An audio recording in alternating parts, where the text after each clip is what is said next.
Тақырыбы 300-дің төбе биі Төле би. Оқу мақсаттары 6.1.1.1. Мәтіннің атауын талқылау және алғашқы бөлігін тыңдау арқылы көтерілетін мәселені болжау. 6.4.3.1. Көнерген сөздердің қолданыс аясын түсіну және ажырата білу.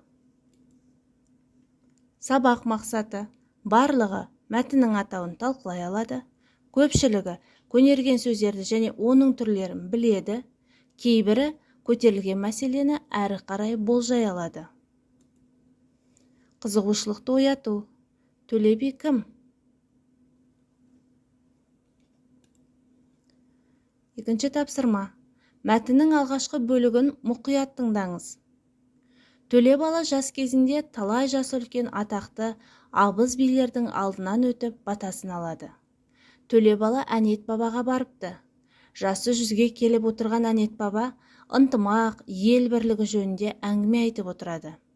Төле бала: қалай еткенде бірлік болады, оның күші қандай болмақ дегенді сұрайды.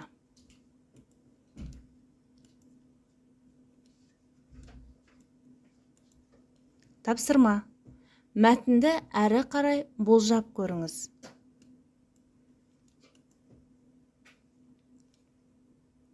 Сонда Әнет баба әуелі жауап айтпас бұрын бір бума солқылдақ шыбықты алдырады.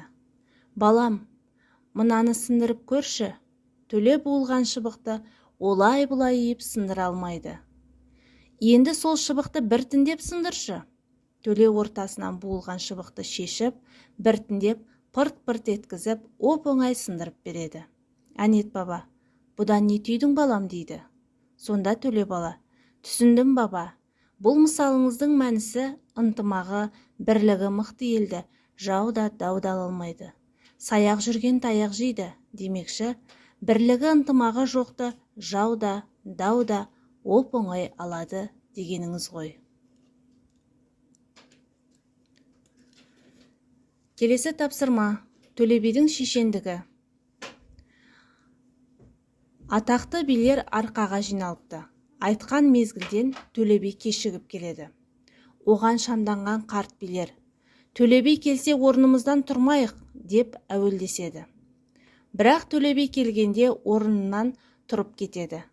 2-3 би ғана тұрмайды.